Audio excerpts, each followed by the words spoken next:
بسم الله الرحمن الرحيم الحمد لله رب العالمين والصلاة والسلام على سيد الأنبياء والمرسلين أما بعد فأعوذ بالله من الشيطان الرجيم بسم الله الرحمن الرحيم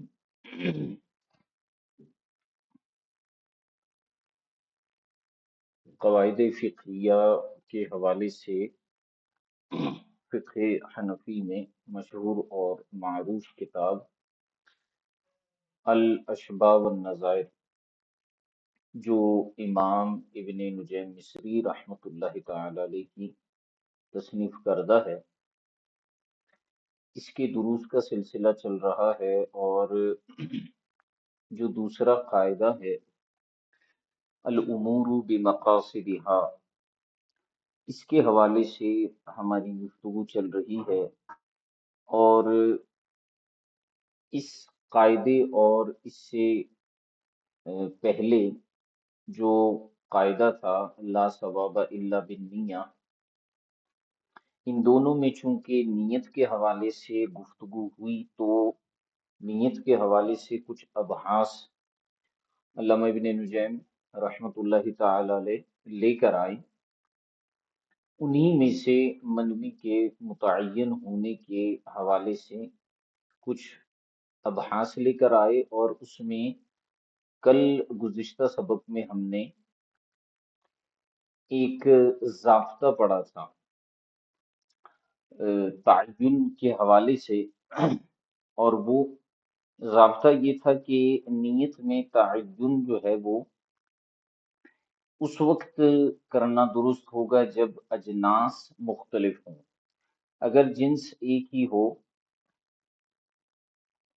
تو پھر ایسی صورت میں تعین جو ہے یہ لغو قرار پاتا ہے، ٹھیک ہے۔ تو اس مقام پر جو ہے وہ یہ قاعدہ پیش کرنے کے بعد آپ نے کچھ تفریعات بیان فرمائی، اور یہاں پر یہ بحث ہوئی تھی کہ وَعَلَى هَذَا أَدَاءُ الْكَفَّارَاتِ لَا يُحْتَاجُ إِلَى التَّعْيِينِ فِي جِنْسٍ وَاحِدٍ، کفارات کے حوالے سے بھی یہ بات آپ نے بیان فرمائی کہ ایک ہی جنس کے اگر کفارات ہوں گے تو اس میں تعیین جو ہے وہ ضروری نہیں ہے، اور اگر اجناس مختلف ہوں کفارات کے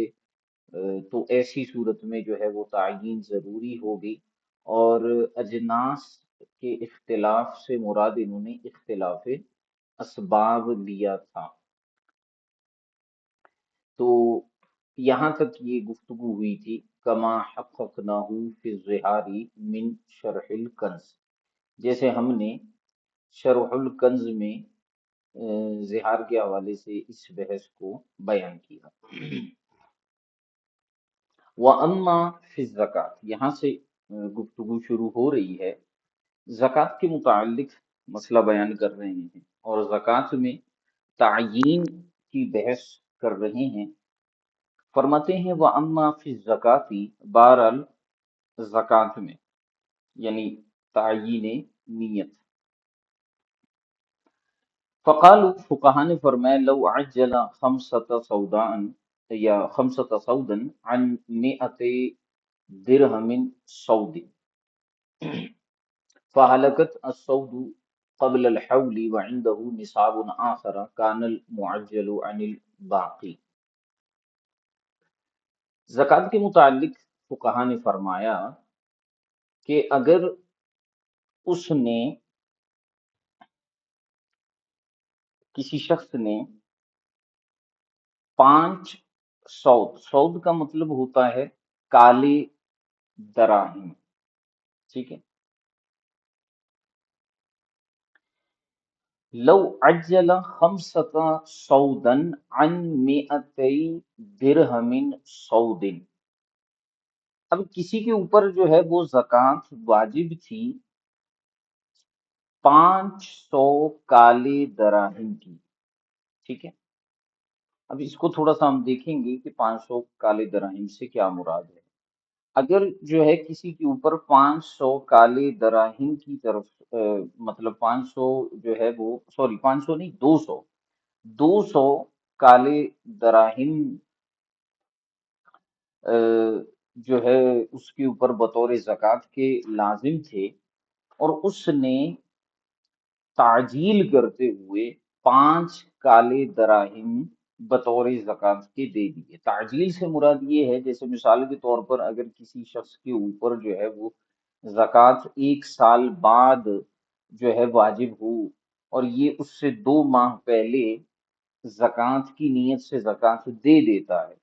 تو ایسی صورت میں ہم کہتے ہیں کہ زکوٰۃ ادا ہو جائے گی۔ اب اس پر مختلف دلائل ہیں کہ زکوٰۃ ایک ایسا معاملہ ہے جس میں تعجیل میں زکوٰۃ اگر بندہ دے دیتا ہے تو ادا ہو جاتی ہے۔ تو کسی کے اوپر 200 کالے دراہم کی زکوٰۃ تھی، اس نے کیا کیا کہ 5 دراہم پہلے دے دیے کالے، فہلکت السود قبل الحول۔ اب چونکہ اس پہ زکوٰۃ حقیقتاً جو واجب ہونی تھی وہ سال کے بعد ہونی تھی، سال مکمل ہونے پر ہونی تھی، تو اس نے جو ہے جیسے میں نے بتایا کہ 1 2 ماہ قبل ان 200 میں سے 5 دراہم جو ہے بطور زکوٰۃ کے دے دی۔ لیکن ہوا یوں مسئلہ اس کے ساتھ کہ سال گزرنے سے پہلے پہلے وہ جو کالے دراہم تھے، جن میں سے یہ 5 دے چکا ہے، جو بقیہ تھے 200 میں سے، وہ جو ہے ہلاک ہو گئے۔ وہ کیا ہو گئے؟ سال گزرنے سے پہلے، یعنی وجوب کے حکم سے پہلے پہلے ہلاک ہو گئے۔ ٹھیک ہے۔ وَعِندَهُ نِصَابٌ آخر۔ اب اس کے پاس 200 دراہم تو نہیں ہے کالے والے، لیکن اس کے پاس ایک اور نصاب موجود ہے۔ تو جب اس کے پاس دوسرا نصاب موجود ہے تو فرماتے ہیں کان المعجل عن الباقی، تو پھر کیا ہوگا کہ یہ جو معجل زکوٰۃ اس نے جو ہے دی تھی، یہ باقی جو نصاب ہے اس کے پاس موجود، یہ اس کی جانب سے شمار ہو جائے گا۔ کیسے؟ دیکھیں، جیسے میں نے آپ کو بتایا کہ وجوب زکوٰۃ حولان حول کے وقت ہوتا ہے۔ اب کسی شخص کے پاس سال کی ابتدا میں 200 دراہم آ گئے، مثال کے طور پر جنوری کے مہینے میں 200 دراہم کالے والے آ گئے، تو اب اس نے یہ سوچا کہ سال گزرنے تک میرے پاس اگر یہ 200 دراہم رہے تو ان کی جو جتنی زکوٰۃ بنتی ہے ان میں سے میں جو ہے وہ کچھ زکوٰۃ دے دوں گا۔ اب اس نے کیا کیا کہ ان میں سے 5 دراہم کالے والے اس نے دے دیے، یہ ایک نصاب تھا کالے دراہم کا۔ ٹھیک ہے۔ اب اس میں یہ پاسبلٹی بنتی ہے کہ یا 200 کے 200 دراہم اس نے دینے تھے، یا 200 نصاب تھا اور اس میں سے اس نے 5 بطور تعجیل کے دے دیے۔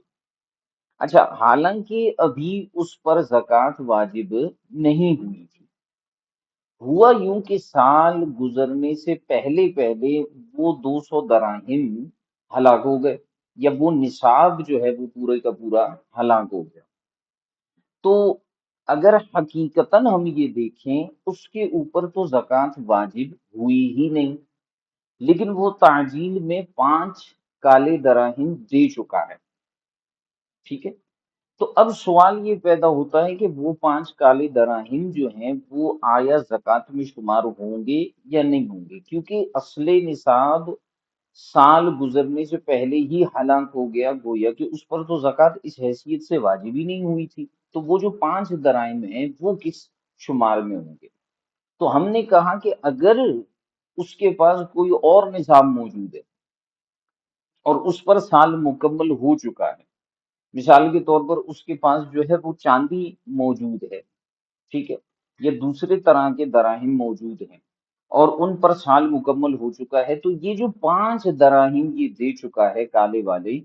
یہ اس نصاب کی زکوٰۃ میں شمار ہو جائیں گے۔ یعنی جب دوسرے نصاب کی زکوٰۃ دینے کا وقت ہوگا تو اس میں 5 پہلے ہی وہ سمجھ لے گا کہ میں ادا کر چکا ہوں۔ ٹھیک ہے۔ تو اب اس مسئلے کو یہاں پر لانے کا مقصد کیا تھا کہ زکوٰۃ میں جو آپ رقم ادا کر رہے ہیں اس میں تعیین ضروری نہیں ہے، یعنی کسی ایک نصاب میں سے جو رقم آپ ادا کر رہے ہیں وہاں پر تعیین کرنا ضروری نہیں ہے، بلکہ رقم جو ہوگی وہ متعین کرنے سے بھی متعین نہیں ہوگی۔ تو مثال کے طور پر اگر کسی کے پاس ہم تصور کر لیتے ہیں کہ 10 لاکھ روپے پڑے ہوئے ہیں، اور 10 لاکھ میں سارے جو ہیں وہ 5,000 کے نوٹ ہیں، اب ان میں سے وہ جو ہے 15-20 ہزار اٹھاتا ہے اور جا کر ان کو جو ہے وہ کنورٹ کر لیتا ہے 1,000 اور 500 کے نوٹ میں۔ اب وہ بطور زکوٰۃ کے وہ 1,000 اور 500 والے نوٹ دیتا ہے، حالانکہ وہ نصاب میں تو نہیں ہے، تو کیا زکوٰۃ ادا ہوگی یا نہیں ہوگی؟ تو بالکل ہو جائے گی، کیونکہ وہ مال جس میں سے زکوٰۃ دے رہا ہے بعین ہی وہی نوٹ اور وہی رقم کا ہونا ضروری نہیں ہے۔ جیسے یہاں 5 کالے دراہم وہ دوسرے نصاب میں شمار ہو رہے ہیں، تو اس لیے فرمایا کہ لو عجل 5 صوبا عن 200 درہم سود فہلکت السود قبل الحول وعنده نصاب آخر كان المعجل عن الباقی وفی فتح القدیر من الصوم۔ اسی طرح ہدایت کی شرح فتح القدیر میں کتاب الصوم میں یہ بات لکھی ہوئی ہے کہ ولو وجب علیہ قضاء یومین من رمضان واحد، اگر کسی کے اوپر 2 دنوں کی قضا لازم ہوئی ایک ہی رمضان میں سے، فالأولى أن ينوي أول يوم وجب عليه قضاؤه من هذا الرمضان وإن لم يعين جاز۔ تو فرماتے ہیں کہ اولا یہ ہے کہ وہ کیسے نیت کرے گا؟ وہ یوں نیت کرے گا کہ جو اس رمضان میں میرے اوپر پہلے روزے کی قضا ہے میں اس روزے کو رکھنے کی نیت کرتا ہوں،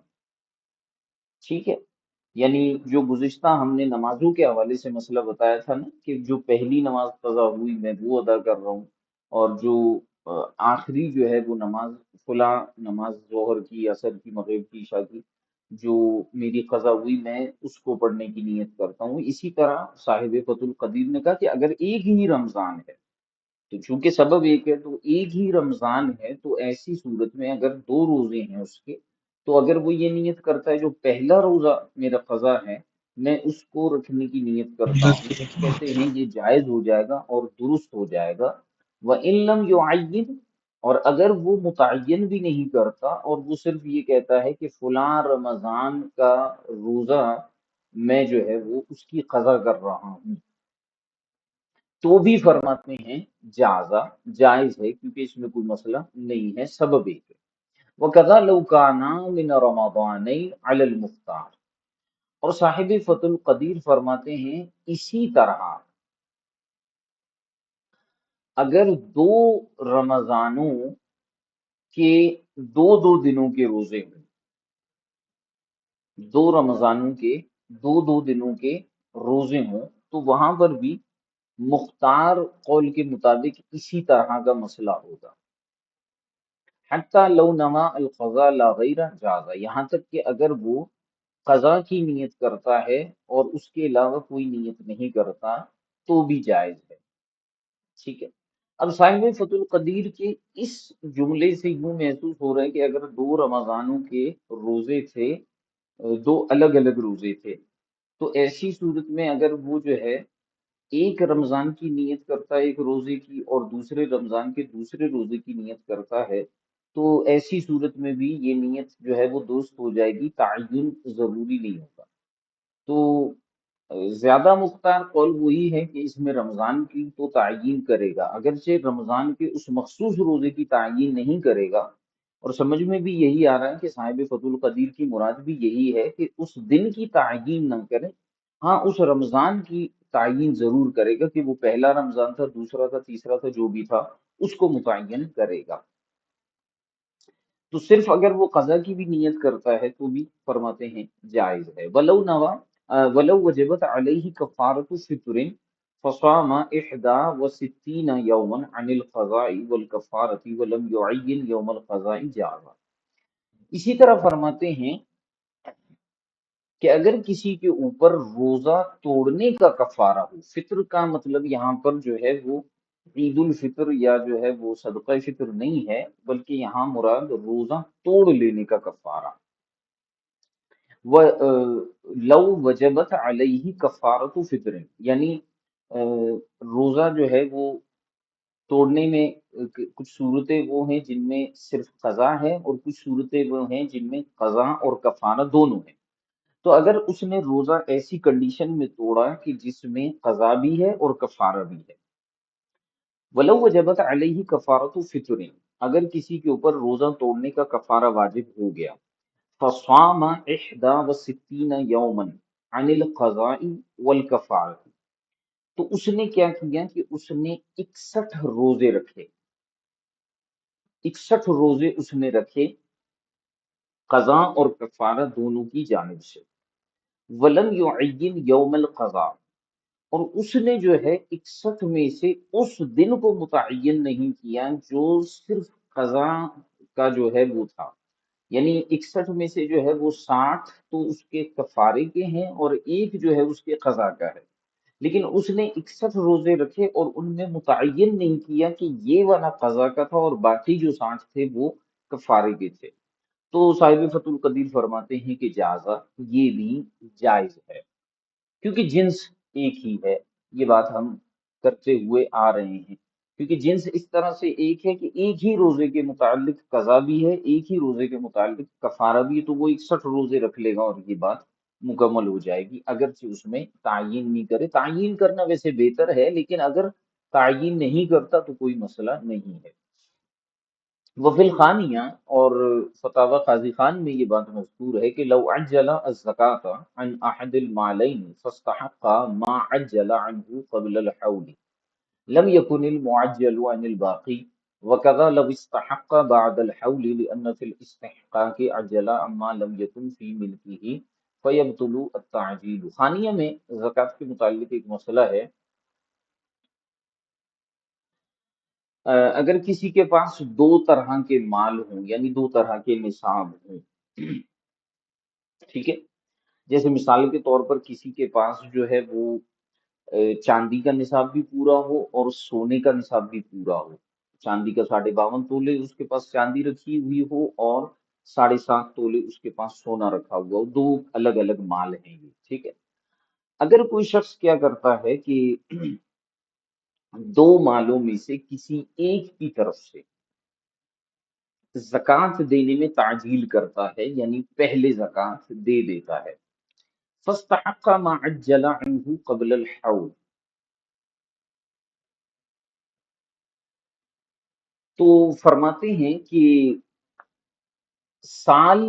گزرنے سے پہلے جس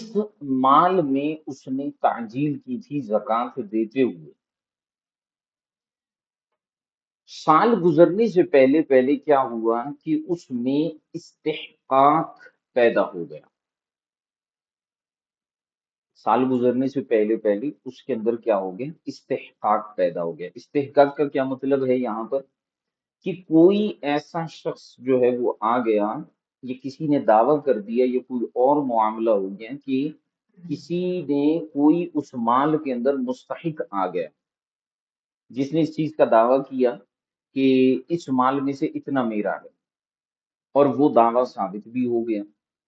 ٹھیک ہے، یا کسی بھی طریقے سے کوئی اور شخص اس کے مال کا مستحق ہو گیا، تو فرماتے فاستحق ما عجل عنہ قبل الحول، سال گزرنے سے پہلے کوئی شخص مستحق اس کے اندر پیدا ہو گیا یا استحقاق پیدا ہو گیا اس مال میں جس کو اس نے بطور تعجیل کے جس کی زکوٰۃ ادا کی، تو فرماتے ہیں لم یکن المعجل عن الباقی، تو علامہ قاضی خان رحمۃ اللہ تعالی علیہ فرماتے ہیں کہ جو اس نے معجل طور پر ادا کیا تھا، یعنی پہلے ادا کیا تھا، وہ باقی میں سے ادا شمار نہیں ہوگا، ٹھیک ہے۔ وَقَضَى لَوْ اسْتَحَقَّ بَعْدَ الْحَوْلِ، اور اگر سال گزرنے کے بعد اس مال میں کوئی مستحق آیا تو بھی جو ہے یہ جو تعجیل کی ہوئی زکوٰۃ ہے یہ شمار نہیں ہوگی، لأن فی الاستحقاق عجل عما لم یکن فی ملکی، کیونکہ استحقاق کی صورت میں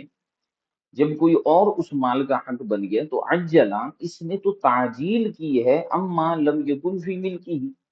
اس چیز کی زکوٰۃ دینے میں اس نے تعجیل اور جلدی کی ہے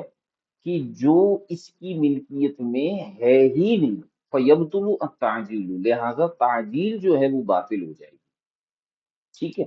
اچھا، اوپر جو ہم نے ایک مسئلہ بیان کیا وہ یہ تھا کہ اگر کسی نے ایک نصاب میں تعجیل کر دی اور پھر وہ نصاب ہلاک ہو گیا تو وہ جو اس نے پہلے زکوٰۃ ادا کی ہے وہ دوسرے نصاب میں شمار کیا جائے گا بطور زکوٰۃ کے، لیکن یہاں پر مسئلہ ہے استحقاق کا،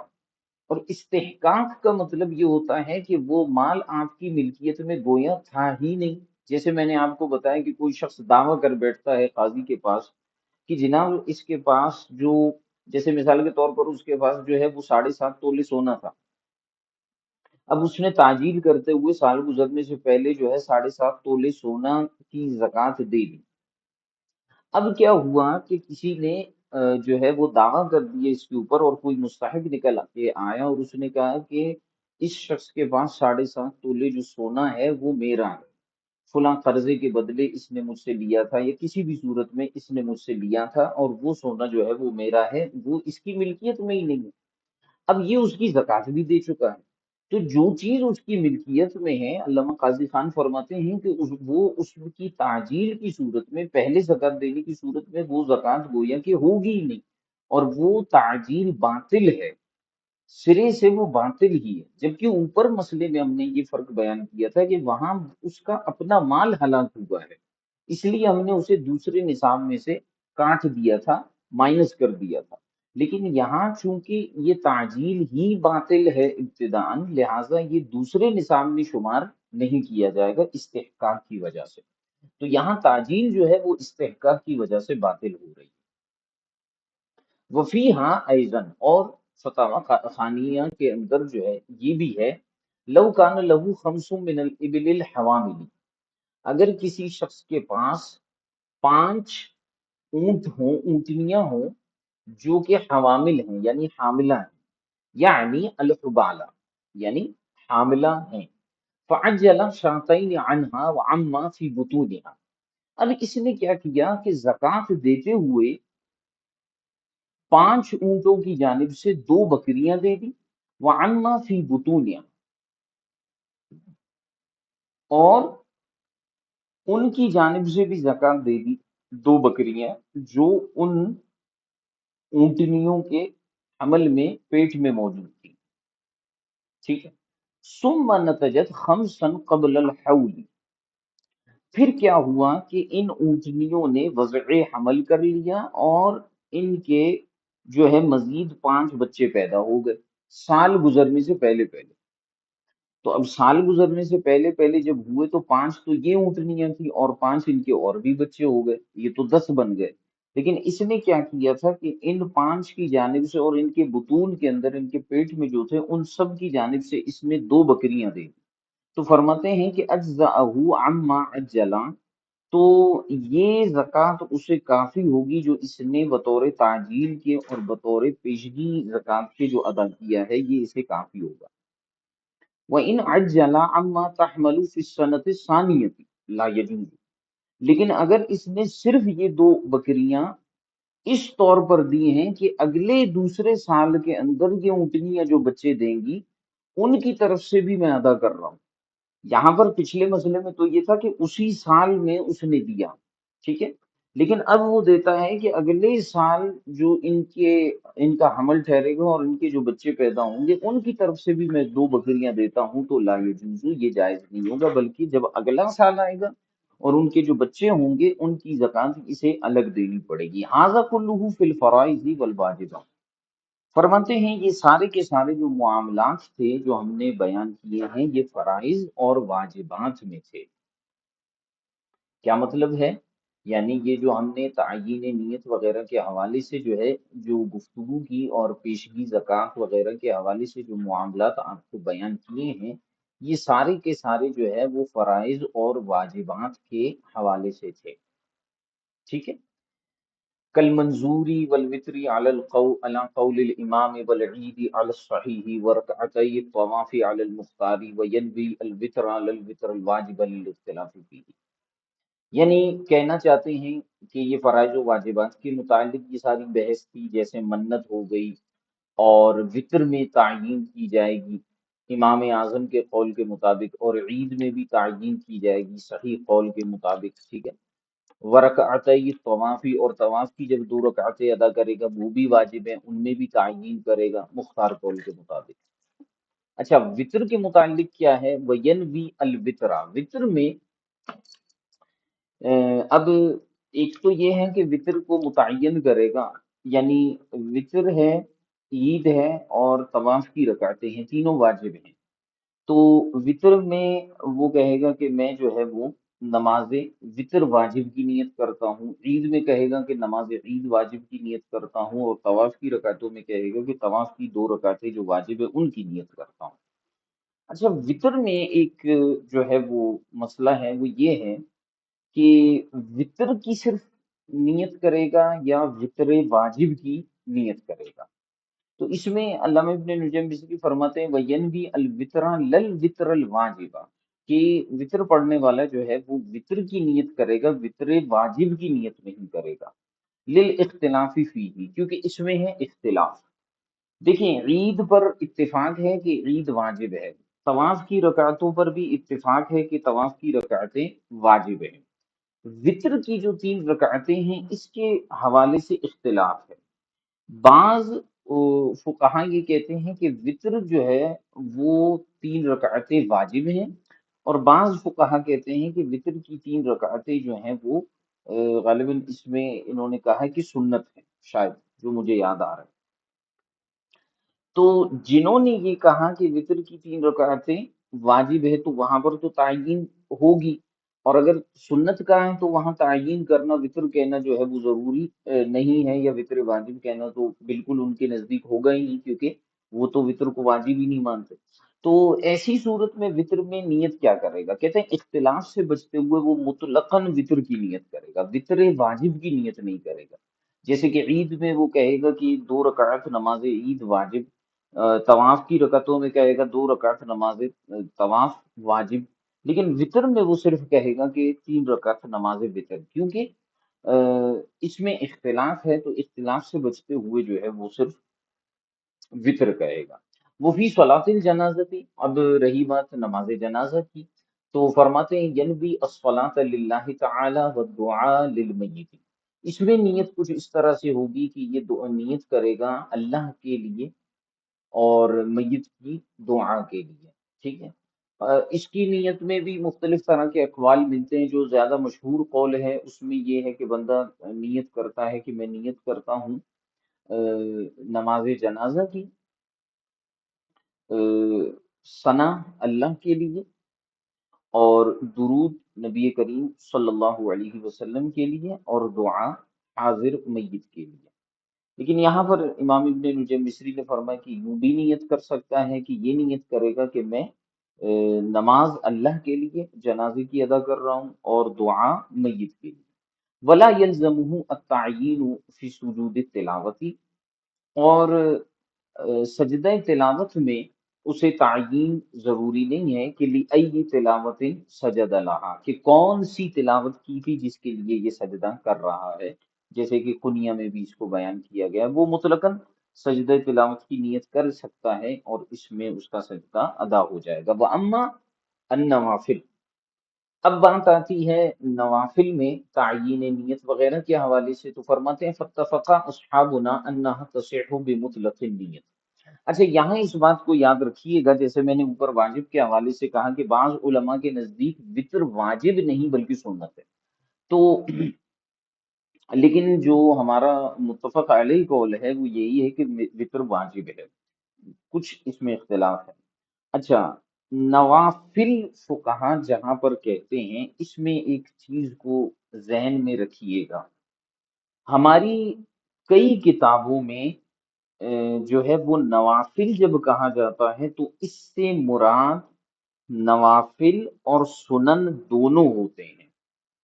بالخصوص سنن غیر موقدہ اور نوافل یہ ہوتے ہیں، اور بعض جگہوں پر تو مطلقاً نوافل سے مراد سنن موقدہ، غیر موقدہ اور دیگر نوافل ہوتے ہیں۔ تو اسی لیے آپ کو بالخصوص جو متون کی اور شروحات کی جو عربی کتب نظر آئیں گی، تو وہاں پر فرائض کا بیان ہوگا اور اس کے بعد نوافل کا بیان ہوگا۔ نور الیزا وغیرہ آپ نے پڑھی ہوگی، تو وہاں جب نوافل کی بحث ہوتی ہے تو فرائض کے بعد وہ نوافل کی بحث کرتے ہیں، اور نوافل اب آپ کے ذہن میں آتا ہے کہ سنن کی بحث تو کی نہیں ہے وہاں پر،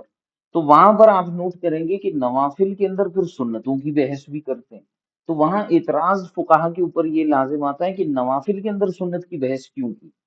تو نوافل کا لغوی معنی ہوتا ہے زیادہ، ٹھیک ہے، اضافی عمل۔ تو نفل کو نفل اس لیے کہتے ہیں کہ یہ فرائض سے فرائض کے مقابلے میں اضافی ہے، ٹھیک ہے۔ تو اس لیے جو سنن ہوتے ہیں اور جو دیگر نوافل ہیں، یہ سب فرائض کے مقابلے میں ان کو نوافل بولا جاتا ہے۔ اور دوسری اس کی ایک وجہ یہ ہے کہ نبی کریم صلی اللہ علیہ وآلہ وسلم نے جو نمازیں ادا کی ہیں فرائض کے علاوہ، وہ نبی کریم صلی اللہ علیہ وسلم نے بطور نفل کے ادا کی ہیں، اور امت کے لیے وہ سنت موقدہ اور غیر موقدہ بن گئی، ٹھیک ہے۔ تو در حقیقت اگر ہم ان کو دیکھیں تو وہ نوافل ہیں، اس لیے فقہا نوافل کے اندر ان کو شمار کرتے ہیں، اس لیے یہاں پر بھی یہی بیس لاتے ہیں اور فرماتے ہیں وَأَمَّا النَّوَافِلُ۔ بہرحال جہاں تک نوافل کی بات ہے، فَاتَّفَقَا أَصْحَابُنَا، لہٰذا ہمارے اصحاب نے اس حوالے سے جو ہے وہ اتفاق کیا ہے اس بات کے اوپر کہ انہا تصیح بمطلق النیتی کے نوافل، یعنی فرائض کے علاوہ جو نمازیں ہیں، اچھا فرائض میں واجبات بھی شمار ہوتے ہیں، نوافل اس طرف ہیں، ٹھیک ہے۔ تو ہمارے اصحاب نے اس حوالے سے اتفاق کیا ہے کہ جو نوافل ہیں یعنی سنن اور نوافل، یہ مطلق نیت سے بھی صحیح ہو جاتے ہیں۔ وَأَمَّا السُّنَنُ الرَّوَاتِبُ فَاخْتَلَفُوا فِي اشْتِرَاطِ تَعْیِینِهَا۔ ہاں سنن رواتب، سنن رواتب سے مراد سنن موقدہ ہیں، کیونکہ اس میں یہ قول پایا جاتا ہے سنن موقدہ کے اندر کہ یہ قریب واجب یا واجب ہے، اس وجہ سے یہاں ان کو تھوڑا سا انہوں نے الگ کیا ہے۔ اور میں نے شروع میں بھی کہا تھا کہ اکثر فقہا جو ہے نوافل میں، بعض فقہا بلکہ نوافل میں جو ہے وہ سنن غیر موقدہ اور نوافل کو شمار کرتے ہیں، اور بعض فقہا تو سنن موقدہ کو بھی نوافل میں شمار کرتے ہیں، لیکن یہاں انہوں نے علامہ ابن نجیم مصری نے ان کو الگ کیا، پیچھے نوافل کی بحث کی یعنی دیگر نوافل اور سنن غیر موقدہ۔ اما السنن الرواتب، بہرحال جو سنن موقدہ ہیں، فاختلفوا فی اشتراط تعیینها، ان کے اندر جو ہے وہ فقہا نے اختلاف کیا ہے تعیین کرنے کی شرط کے حوالے سے نیت میں۔ والصحیح المعتمد عدم الاشتراط، اور صحیح اور معتمد یہ ہے کہ چونکہ یہ بھی سنن یعنی نوافل ہی ہیں، تو لہٰذا معتمد قول یہ ہے کہ ان میں بھی جو ہے وہ تعیین نیت ضروری نہیں ہے، یعنی اگر کوئی شخص سنتیں پڑھتا ہے تو صرف 4 رکعت سنتوں کی نیت کرنے سے بھی اس کی نیت درست ہو جائے گی۔ وَأَنَّهَا تَصِحُ بِنِيَّةِ النَّفْلِ وَبِمُطْلَقِ النِّيَّةِ، اور یہ سنتیں بھی یعنی رواتب بھی جو ہیں، یہ نفل کی نیت سے بھی صحیح ہو جاتی ہیں اور مطلق نیت سے بھی صحیح ہو جاتی ہیں، تو اس میں کوئی پرابلم اور مسئلے والی بات نہیں ہے۔ وَتَفَرَّعَ عَلَيْهِ، اب دیکھیں اوپر انہوں نے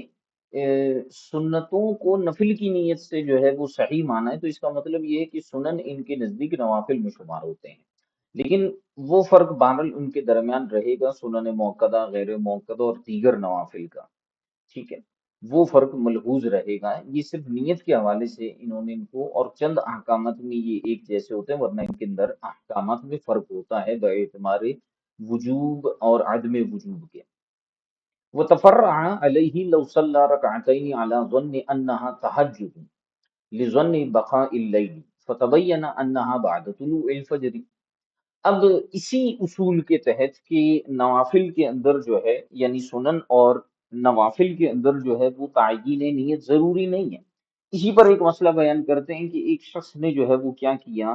رات کو یہ گمان کرتے ہوئے جو ہے وہ 2 رکعتیں پڑھی کہ وہ تہجد کی نماز ہے،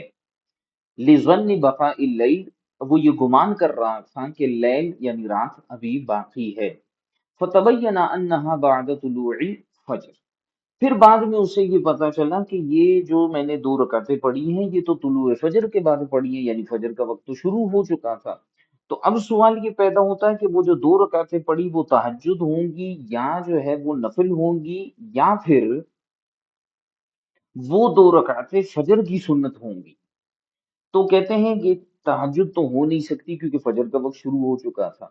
اب دوسرا سوال یہ پیدا ہوتا ہے کہ نفل ہوں گی یا نہیں ہوں گی، تو کہتے ہیں کہ نفل بھی نہیں ہوں گی کیونکہ فجر میں جو ہے سنت اور فرائض ہوتے ہیں، نفل پڑھنا جو ہے اس ٹائم پہ مکروہ ہے۔ تو اس لیے فرماتے ہیں فتبین انہا بعد طلوع الفجر، جب اسے یہ پتا چلا کہ یہ تو طلوع فجر کے بعد ہے تو کانت عن السنتی، تو اب یہ سنت شمار ہوں گی، علی الصحیح صحیح قول کے مطابق۔ اب سوال یہ پیدا ہوتا ہے نیت تو اس نے تہجد یعنی نفل کی تھی، تو ہم نے اوپر بیان کیا کہ جناب نفل کی نیت سے بھی سنتیں ادا ہو جاتی ہیں، تو جب وقت پایا جا رہا تھا فجر کا اور اس ٹائم پہ دیگر نوافل پڑھنا مکروہ ہے تو اگرچہ اس نے نفل کی نیت کی ہے لیکن فجر کی سنتیں ادا ہو گئی۔ فلا یصلیھا بعدہ للکراہۃ، لہذا اب وہ اس کے بعد دوبارہ سنتیں نہیں پڑھے گا کراہت کی وجہ سے، ٹھیک ہو گیا۔ واما من قال اذا صلى ركعة قبل الطلوع واخرى بعده كانتا على السنة، اور بہرحال اگر کسی نے یہ کہا کہ اس نے ایک رکعت تو طلوع فجر سے پہلے پڑھی ہے اور ایک رکعت طلوع فجر کے بعد پڑھی ہے، مثال کے طور پر فجر کا وقت شروع ہوتا ہے 4:50 پر، تو اس نے 4:59 پہ جو ہے وہ تہجد پڑھنا شروع کیا اور 4:51 پر اس نے ختم کیا، ایک رکعت اس نے جو ہے وہ طلوع فجر سے پہلے پڑھی اور ایک رکعت طلوع فجر کے بعد پڑھی۔ تو اب سوال یہ پیدا ہوتا ہے کہ آدھا اس طرف اور آدھا اس طرف، تو اب یہ تہجد شمار ہوگا یا فجر کی سنتیں شمار ہوں گی؟ تو ہم نے اس میں کہا کہ یہ فجر کی سنتیں شمار ہوں گی، کیا ہوں گی؟ کانتا عن سنتی، یہ کس کی طرف سے شمار ہوں گی؟ فجر کی سنتیں شمار ہوں گی، ٹھیک ہے۔ اچھا، سوال یہ پیدا ہوتا ہے کہ یہ فجر کی سنتیں کیوں شمار ہوں گی؟ تو ہم اس کے جواب میں یہ کہتے ہیں کہ اس مقام پر، اس جملے کو یاد رکھیے گا کہ اس مقام پر اعتبار اختتام وقت کا ہوگا کہ سوری اختتام صلات کا ہوگا کہ دوسری رکعت اس نے جو ہے وہ کس وقت میں مکمل کی ہے، آیا دوسری رکعت اس نے طلوع فجر سے پہلے مکمل کی ہے یا طلوع فجر کے بعد؟ اگر دوسری رکعت اس نے طلوع فجر کے بعد مکمل کی ہے تو اس کا مطلب یہ ہے کہ یہ سنتیں ہوں گی کیونکہ فجر کا وقت شروع ہو چکا تھا۔ اچھا، یہاں لکھا ہوا فیعیدو، یہ فیعیدو نہیں ہے، اگر آپ اس کو یعیدو پڑھیں گے تو یہاں پر جو ہے وہ مسئلہ بالکل الٹا ہو جائے گا، اس لیے یہاں پر یعیدو نہیں ہے، یہ ہے فیبعدو، فیبعدو،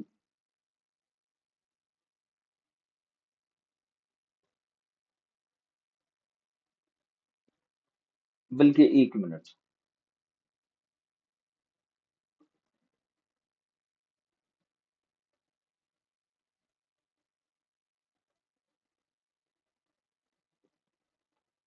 1 منٹ ذرا سا جی۔ اچھا، اس مسئلے کو سماعت فرمائیے کہ وَأَمَّا مَنْ قَالَ إِذَا صَلَّى رَكْعَةً قَبْلَ الطُّلُوعِ وَأُخْرَى بَعْدَهُ كَانَتَا عَنِ السُّنَّةِ، تو اگر کسی شخص نے طلوع فجر سے پہلے ایک رکعت پڑھی اور دوسری رکعت اس نے طلوع فجر کے بعد پڑھی تو کانتا عن السنتی، اب یہ جو جملہ ہے نا کانتا عن السنتی، یہ جملہ جو ہے وہ خبریہ بھی بن سکتا ہے اور دوسری حیثیت سے یہ سوالیہ بھی بن سکتا ہے، اس لیے یہاں پر غور کرنا چاہیے۔ تو اگر ہم اس کو یوں لے لیتے ہیں کہ خبریہ ہے، کانتا عن سنتی، کہ یہ جو ہے وہ سنت کی جانب سے ہو جائے گا، تو اگلی عبارت تھوڑی سی درست نہیں بنتی،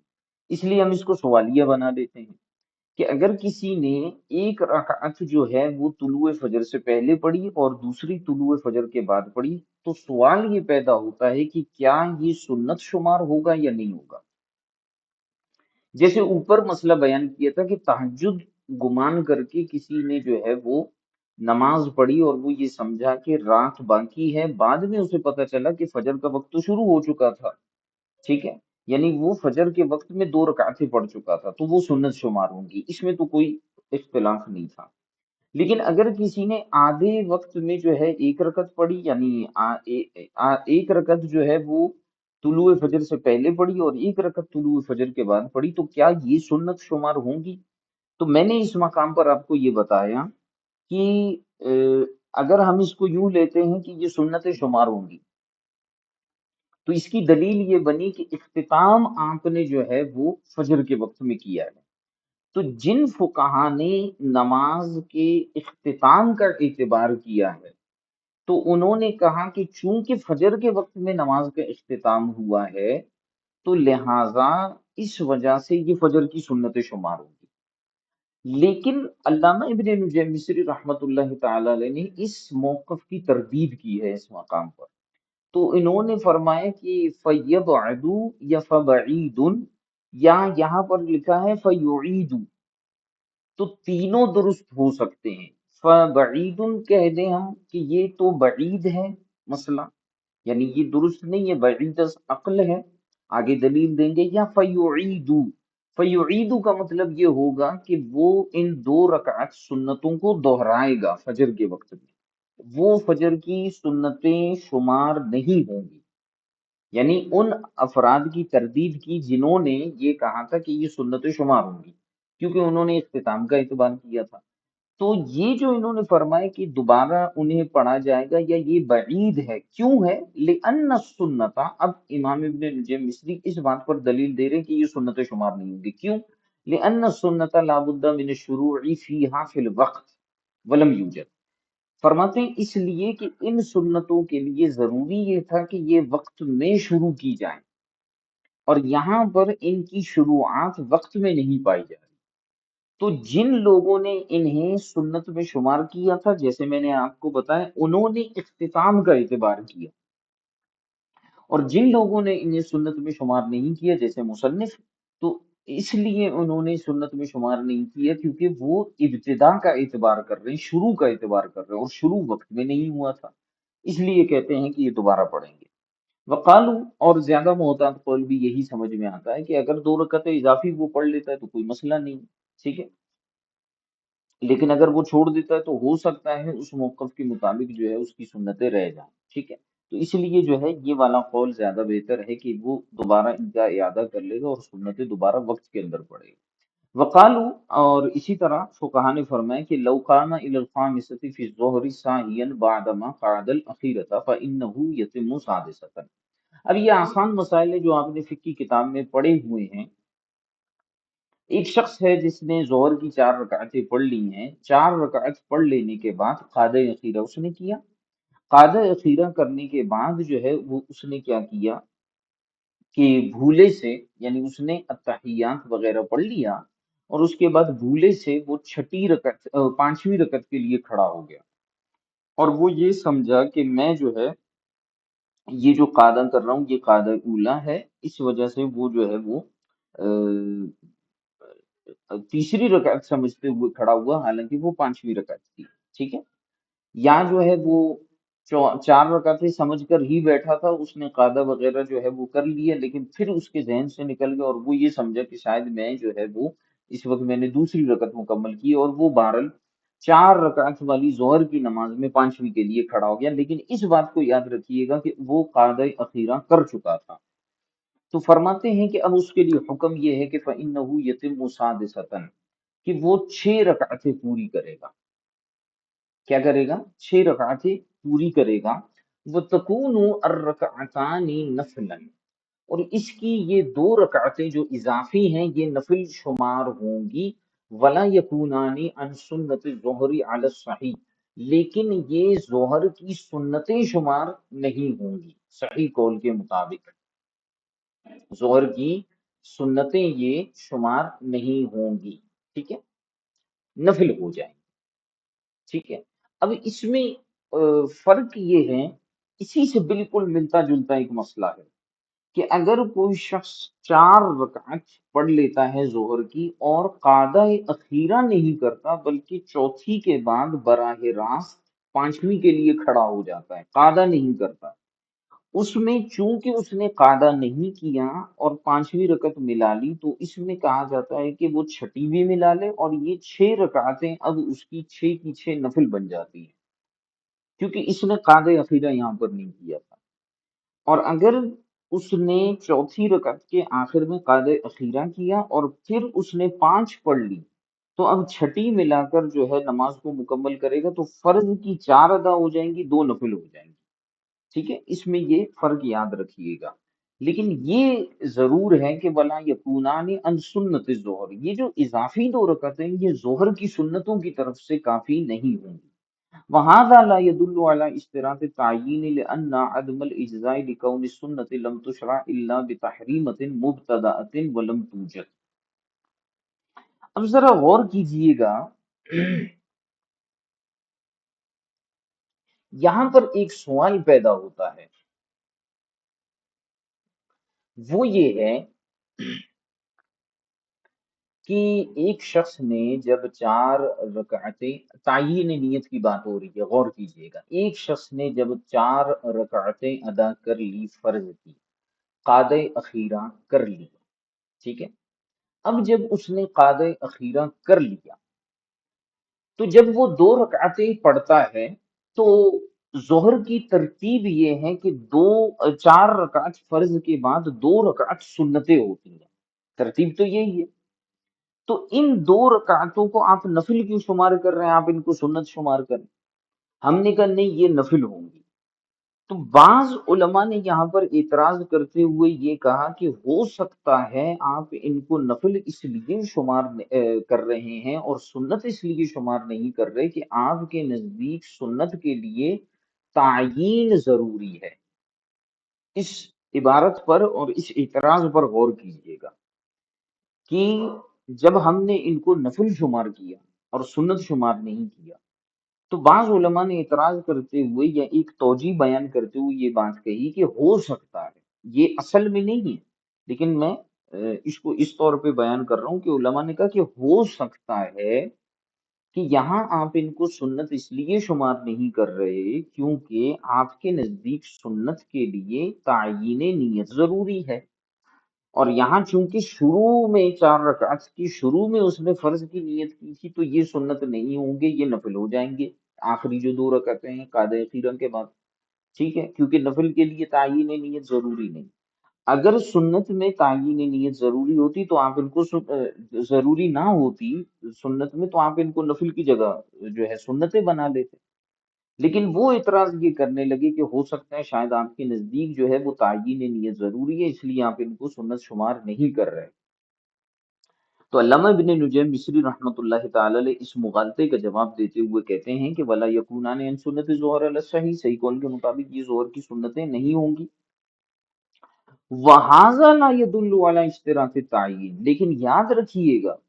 کہ اس مسئلے میں یہ جواب دینا کہ یہ سنتیں شمار نہیں ہوں گی، یہ جواب اس بات پر دلالت نہیں کرتا کہ یہاں ہمارے نزدیک جو ہے وہ تعیین نیت شرط ہے،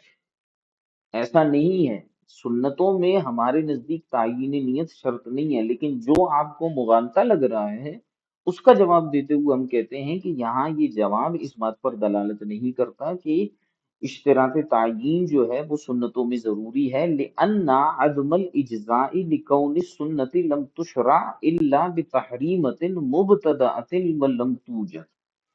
ہم یہاں کہتے ہیں کہ یہ سنت، پھر سوال یہ پیدا ہوا کہ جب آپ ان کو جو ہے نفل بنا رہے سنت نہیں بنا رہے، تو کیا وجہ ہے کہ آپ ان کو سنت نہیں بنا رہے؟ حالانکہ ترتیب تو یہی ہے کہ فرائض کے بعد سنت ہونے چاہیے، اور آپ کے نزدیک جو ہے اشتراط تعیین بھی ضروری نہیں ہے، تو پھر آپ ان کو سنت کیوں نہیں بنا رہے؟ ہم نے کہا لأن عدم الاجزاء، یہ دلیل ہے کہ ہم ان کو سنت کیوں نہیں بنا رہے۔ وہ دلیل یہ ہے کہ سنت جو ہوتی ہے نا، اس کو جو مشروع کیا گیا ہے شریعت میں، اسے ایک باقاعدہ تکبیر تحریمہ کے ساتھ مشروع کیا گیا ہے. یعنی سنت کے لیے یہ ضروری ہے کہ یہ الگ تکبیر تحریمہ کے ساتھ شروع کیا جائے. لہذا فرماتے ہیں لکون السنتی لأن عدم الاجزائی لکون السنتی، یہاں یہ سنت کے طور پر کافی نہیں ہوں گے. کیوں؟ کیونکہ سنت جو ہوتا ہے لم تشرع الا بتحریمت مبتدأت، سنت کو مشروع نہیں کیا گیا مگر ایک ابتدائی تحریمہ کے ساتھ، ولم توجد، اور وہ یہاں پر ظہر کی 4 رکعتوں کے بعد پایا نہیں جا رہا. اور جہاں تک بات ہے نفل کی، تو نفل نماز جو ہے وہ بغیر تحریمہ کے مشروع ہے. یعنی اگر آپ 2 رکعت نفل کی ابتدا کرتے ہیں، 2 رکعت پڑھنے کے بعد قعدہ خیرہ کرنے کے بعد اگر آپ چاہیں تو سلام پھیر دیں، اور چاہیں تو اس کے اندر 2 رکعتیں اور ملا دیں. پھر آپ جو ہے وہ 2 رکعتیں پڑھنے کے بعد 4 رکعتیں مکمل کرنے کے بعد چاہیں تو آپ سلام پھیر دیں، چاہیں تو کھڑے ہو کر دوبارہ 2 رکعتیں ملا دیں. یوں کرتے ہوئے ایک سلام اور ایک تحریمہ کے ساتھ آپ 100 رکعتیں بھی نفل کی پڑھ سکتے ہیں. تو اس لیے 4 رکعت کے بعد جب وہ کھڑا ہوا تھا ظہر میں، اور اس نے 5ویں اور 6ٹھی ملا دی، تو تحریمہ نہیں تھا. جب تحریمہ نہیں تھا تو اس وجہ سے یہ نفل تو ہو گئی لیکن سنت ظہر نہیں ہوئی، کیونکہ سنت کے لیے ضروری ہے کہ ایک نئی تحریمہ کے ساتھ اسے شروع کیا جائے. اس وجہ سے ہم نے انہیں سنت شمار نہیں کیا، اس وجہ سے نہیں کہ یہاں تعیین نیت ضروری تھی. بہت خوبصورت بحث یہاں پر آپ نے فرمائی. وختلف التصحیح فی التراویح، اور فقہا کی تصحیحات جو ہیں وہ تراویح کے حوالے سے مختلف ہیں. هل تقع التراویح بمطلق النیت او لا بد من التعیین، سوال یہ پیدا ہوتا ہے کہ تراویح مطلق نیت سے جو ہے وہ واقع ہو جائے گی یا اس میں تعیین ضروری ہے. یعنی مطلق نیت کا مطلب یہ ہے کہ چونکہ تراویح سنت کی نمازیں ہیں، سنت ہے رمضان المبارک میں پڑھنا، تو اگر کوئی شخص جو ہے وہ مطلق نماز کی نیت کر لیتا ہے تو کیا تراویح واقع ہو جائے گی یا پھر اسے تراویح کا ذکر کرنا ضروری ہوگا؟ اس حوالے سے تصحیحات کے اندر جو ہے فقہا کا اختلاف ہے، کیونکہ بعض فقہا تراویح کو واجب بھی کہتے ہیں اور بعض جو ہے اس کو سنت کہتے ہیں. جنہوں نے واجب کہا ان کے نزدیک تو تعیین نیت ضروری ہوگا، اور جنہوں نے سنت کہا تو ان کے نزدیک تعیین نیت ضروری نہیں ہے، مطلق نیت سے بھی ہو جائے گا. تو فصححہ قاضی خان الاشتراک، امام قاضی خان کی جو تصحیح جس طرف جاتی ہے وہ یہ ہے کہ آپ کہتے ہیں کہ تعیین نیت تراویح کے اندر ضروری ہے. والمعتمد خلافہ کالسنن الرواتب، لیکن معتمد قول اس کے برخلاف ہے کہ تراویح کا مسئلہ بالکل اسی طرح ہے جیسے سنن رواتب یعنی سنن موقدہ کا ہے، جو ہم اوپر بیان کر کے آئے ہیں کہ اس میں صحیح قول وہی ہے کہ تعیین نیت نہیں ہوگی. وتفرع أيضا على اشتراط التعيين للسنن الرواتب وعدمه مسألة أخرى، هي لو صلى بعد الجمعة 4 في موضع يشك في صحة الجمعة ناويا آخر ظهر عليه أو أوله أدرك وقته ولم يؤديه ثم تبين صحة الجمعة. تو یہ جو مسئلہ ہے یہ اب سنن رواتب کے حوالے سے ایک مسئلہ آئے گا، اس کو انشاءاللہ الکریم ہم کل بیان کریں گے. پھر کل جو ہے اس کی تکمیل کا سلسلہ ہوگا. یہاں پر یہ جو بحث کر رہے ہیں اس کی تکمیل ہوگی، پھر مستحب کا معاملہ ہوگا، اور پھر ایک اور جو ہے وہ ضابطہ ہے. یہ جو ہے وہ بحث کافی طویل چلتی جائے گی. پھر چوتھی بحث نیت کے حوالے سے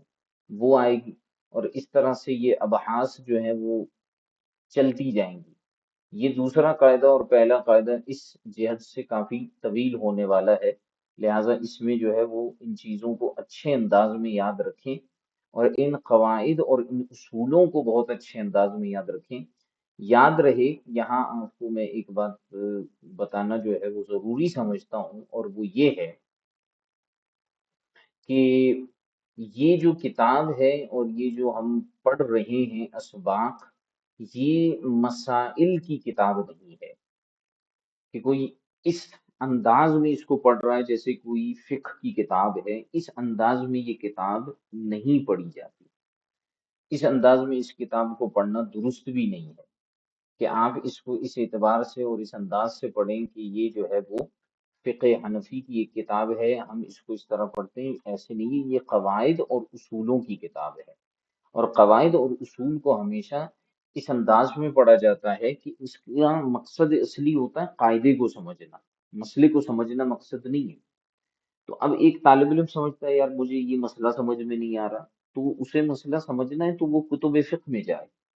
یہاں ہم اصول کو سمجھ رہے ہیں، قاعدے کو سمجھ رہے ہیں، اور قاعدے کو سمجھنے کے لیے بطور مثال کے ہم مسئلہ لے کر آ رہے ہیں۔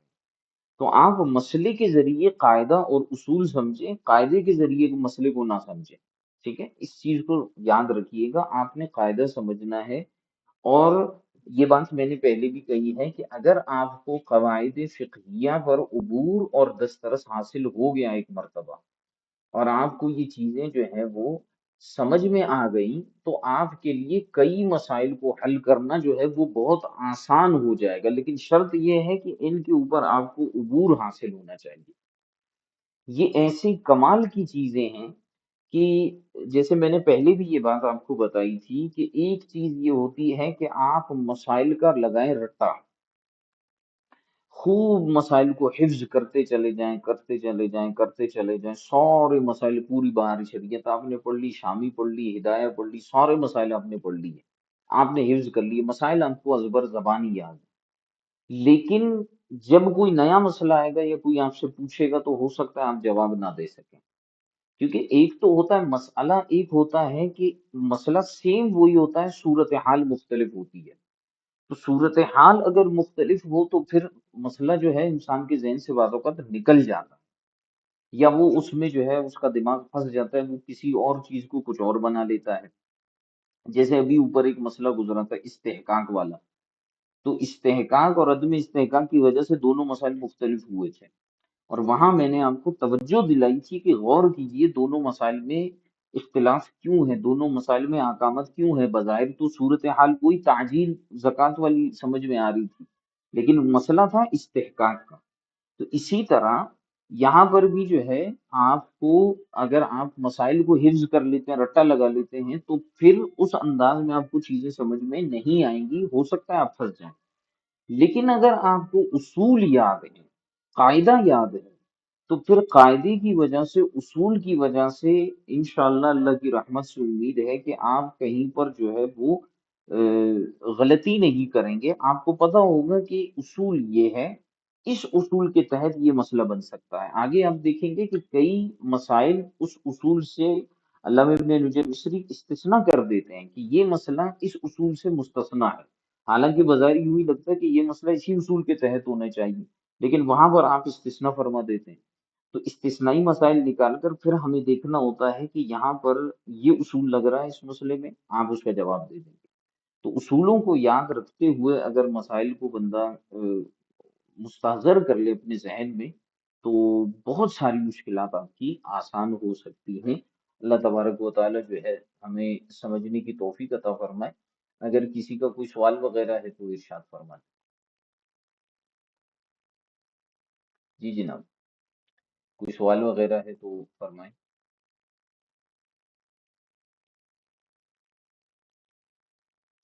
یہ بیچ میں ایک سوال آیا تھا کہ کون سی کتاب پڑھ رہے ہیں، کوئی جواب دے گا؟ فتح القدیر پڑھ رہے ہیں؟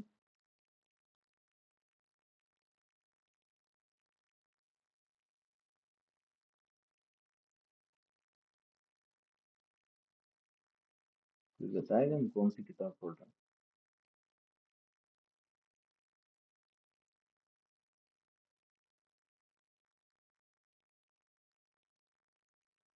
ماشاء اللہ، چلو شکر ہے، دو طلبہ کو پتہ ہے کہ ہم کیا پڑھ رہے ہیں، تین تین کو پتہ چل گیا۔ اشتباہ نہیں ہے، الاشباہ ہے۔ اشتباہ کا مطلب کیا ہوتا ہے؟ اللہ، آج ایک سال دوم کے طالب علم سے انہوں نے کہا کہ میری جو ہے وہ ایک کتاب ہے حدیث کی، اعلیٰ حضرت کے خلیفہ ہیں، ان کی تصنیف کرتا ہے مولانا ظفر الدین بہاری رحمۃ اللہ تعالی علیہ۔ یہ بہار جو ہے انڈیا کے ایک شہر ہے، تو ان کی نسبت سے یہ بہاری کہلاتے ہیں۔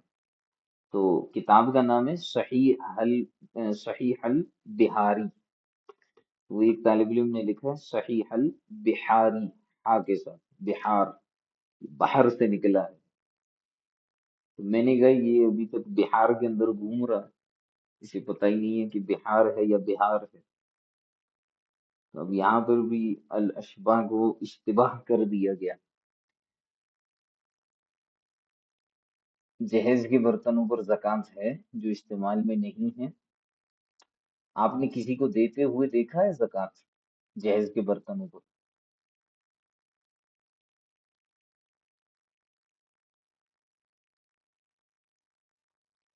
نہیں، سائل سے پوچھ رہا ہوں میں، جس نے سوال کیا ہے۔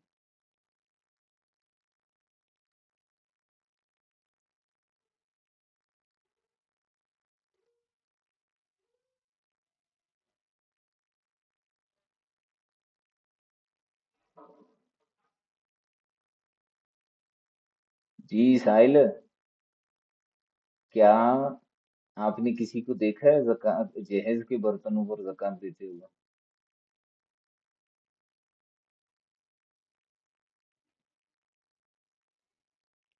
بھئی زکوٰۃ کا اصول تو یہ ہے کہ وہ چیز جو حاجت اصلیہ کے علاوہ ہو اس پر زکوٰۃ ہے،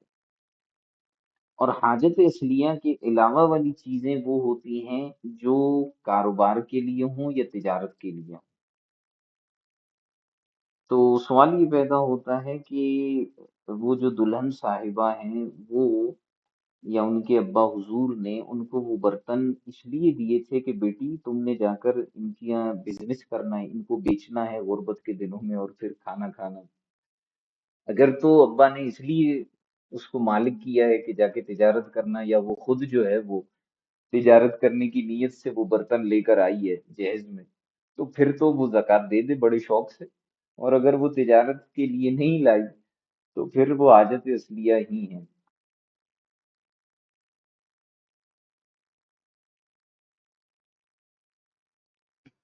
ایک خاتون کہتی ہیں کہ ہم شروع سے دیتے آ رہے ہیں۔ واہ بھائی واہ، اللہ ان کا بھلا کرے، وہ غریبوں کا بھلا کر رہی ہیں، اللہ ان کو برکت عطا فرمائے۔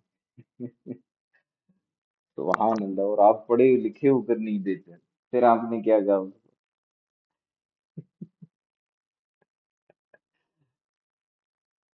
دیکھو ساحل کو پتا ہے کہ دے رہے ہیں، ساحل کو پتا ہے کہ دے رہے ہیں۔ واہ جی واہ۔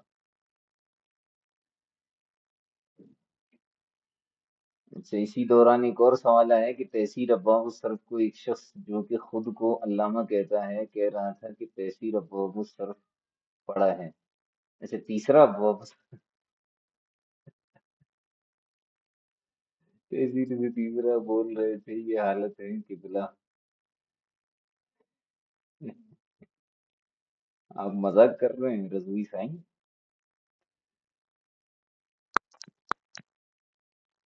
اچھا، تو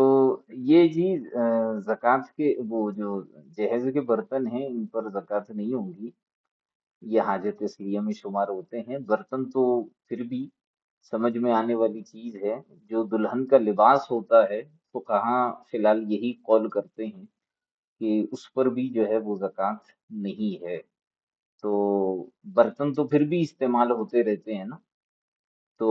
وہ جو دلہن کا لباس ہوتا ہے بعض اوقات لاکھوں روپے کا ہوتا ہے، اور وہ بھی زندگی میں دلہن ایک یا دو بار پہنتی ہے، پھر اس کو بیچتی بھی نہیں ہے کیونکہ وہ اس کی شادی کی نشانی ہوتی ہے۔ تو وہ جب اس پہ زکوٰۃ نہیں ہے تو پھر ان برتنوں پہ کیسے آپ کریں گے؟ اچھا جی، زید کے پاس لاکھوں کے عطر، پرفیوم، انگوٹھیاں، نگینے ہیں جس استعمال کے ہیں کبھی سال بھر استعمال نہیں ہوتے۔ دیکھیے یہ جو ہیں وہ اللہ آپ کا بھلا کرے، لاکھوں کے عطر، پرفیوم اور انگوٹھے نگینے جو ہیں یہ اس طرح سے ہیں کہ مثال کے طور پر ایک پرفیوم ہے جس کی قیمت 40-50 ہزار ہے، دوسرا پرفیوم ہے، اس طرح کے 4-5 پرفیوم ہیں، اسی طرح انگوٹھیاں ہیں۔ تو یہ تجارت کے لیے تو اس نے لیے نہیں ہیں، اپنے استعمال کے لیے لیے ہیں، تو ہم ان کو حاجت اصلیہ میں ہی شمار کرتے ہیں۔ ہاں، بعض صورتیں بہار شریعت میں آپ پڑھیں کہ جس میں لکھا ہوا ہے کہ یہ چیزیں جو ہیں وہ حاجت اصلیہ میں نہیں ہیں، جیسے مثال کے طور پر حافظ قرآن ہے، اس کے پاس ایک قرآن پاک ہے، وہ اس کی حاجت اصلیہ میں ہے، اور اس سے زائد جو قرآن پاک ہیں وہ اس کی حاجت اصلیہ میں نہیں ہے۔ عالم دین ہے، اس کی کتابیں حاجت اصلیہ میں ہیں، غیر عالم نے بہت ساری کتابیں رکھی ہیں، وہ حاجت اصلیہ میں نہیں ہیں۔ تو اس حیثیت سے ہم تقسیم کاری کریں گے، یہ چیزیں عموماً بندہ استعمال کرتا رہتا ہے، چاہے وہ لاکھوں کی ہوں یا جتنی بھی ہوں۔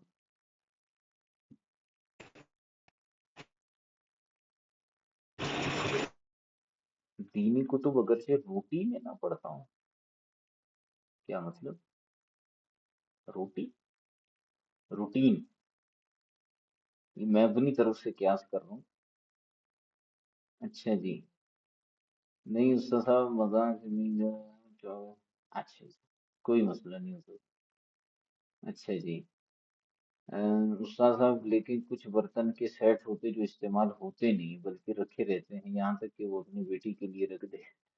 تو ان برتنوں کو دے کر نصاب کے ساتھ آپ اس کو قیاس کر لیں اس کے اوپر۔ یہ جو دلہن کا سوٹ ہے، اب آپ خود سوچ لیں کیا ہونا چاہیے۔ دینی کتب اگرچہ روٹین میں نہیں پڑھتا عالم دین، کبھی کبھی پڑھتا ہے تو بھی وہ اس کی حاجت اصلیہ میں، کیونکہ دیکھیں بندہ جو ہے وہ کتابیں مثال کے طور پر اب میں نے باہر شریعت پڑھ لی تو وہ تو ویسے ہی رکھی رہے گی ساری زندگی، تو میں روٹین میں تو اس کو نہیں پڑھوں گا، میں کبھی مسئلہ نکالنے کے لیے پڑھوں گا، تو ضروری روٹین کا مسئلہ نہیں ہے۔ اچھا، مطلب لائبریری میں سجا رکھی ہیں، پڑھی نہیں جاتی، یا عموماً آن لائن کتاب پڑھ لیتے ہیں۔ آن لائن جو کتاب پڑھتے ہیں نا ان کے پاس میں نے کتابیں دیکھی نہیں ہیں، معذرت کے ساتھ۔ جو لوگ آن لائن کتابیں پڑھتے ہیں، پی ڈی ایف وغیرہ پڑھتے ہیں، ان کے پاس نہ میں نے کبھی لائبریری دیکھی ہے، نہ ان کی کتابیں دیکھی ہیں۔ جو لوگ آن لائن نہیں پڑھتے ان کے پاس میں نے کتابیں دیکھی ہیں۔ کتابیں رکھنا جو ہے وہ ایک شوق ہوتا ہے، اور اللہ کی جانب سے جو ہے یہ ایک بندے کے کو ایک عطیہ ہوتا ہے، اللہ تبارک و تعالیٰ جسے یہ سعادت عطا فرمائے تو وہ شخص جو ہے وہ کتابیں جمع کرتا ہے۔ ماشاءاللہ اچھی بات ہے آپ کے پاس ہیں، تو آن لائن کوئی ایسی کتاب ہو جو اس کے پاس اویلیبل نہ ہو، وہ خرید نہیں سکتا، بہت مہنگی ہے، یا اس شہر میں اس ملک میں ملتی نہیں ہے، وہ باہر کی کوئی کتاب ہے، وہ ایک الگ بات ہے، لیکن عموماً لوگوں کے پاس جو لائبریریز ہوتی ہیں، جو کتابوں کا شوق رکھنے والے ہوتے ہیں وہ اسی سے ہی پڑھتے ہیں، تو وہ اگر عالم دین ہے تو ان کی عادت اصلیہ میں۔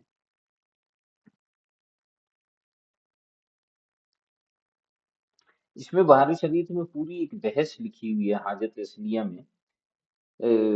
کوئی شخص جو ہے وہ کسی چیز کا کام کرتا ہے، کاریگر ہے، تو اس کے جو آلات ہیں وہ اس کے لیے حاجت اصلیہ ہیں۔ اب ڈاکٹر ہے، اس کے پاس جو ہے آلات جراحی ہیں، سرجیکل آئٹمز ہیں، انسٹرومنٹس ہیں، تو ضروری تو نہیں ہے کہ وہ ہر دن آپریشن کر رہا ہوتا ہے، کبھی کبھی مہینوں کے مہینوں بھی آپریشن نہیں کرتا، تو کیا اس کا مطلب یہ ہوگا کہ وہ حاجت اصلیہ نہیں ہے؟ بھئی حاجت اصلیہ اس کو کہتے ہیں کہ ضرورت کے وقت اس کو استعمال کریں، یوں تو بندہ بہت ساری چیزیں ضرورتاً استعمال نہیں کرتا، یعنی بلا ضرورت استعمال نہیں کرتا۔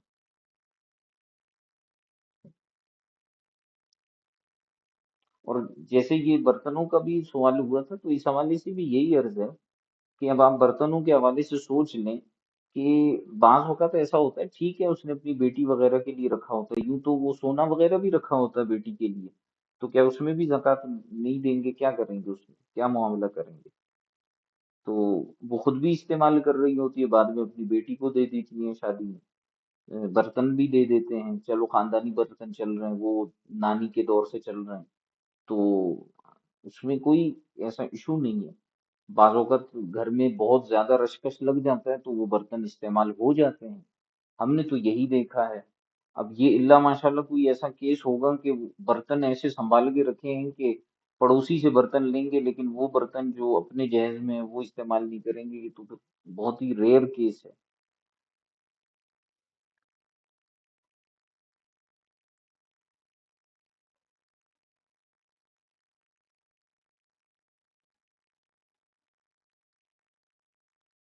جی جناب۔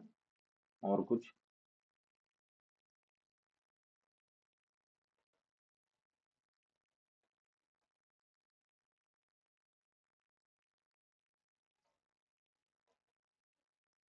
اور کوئی سوال؟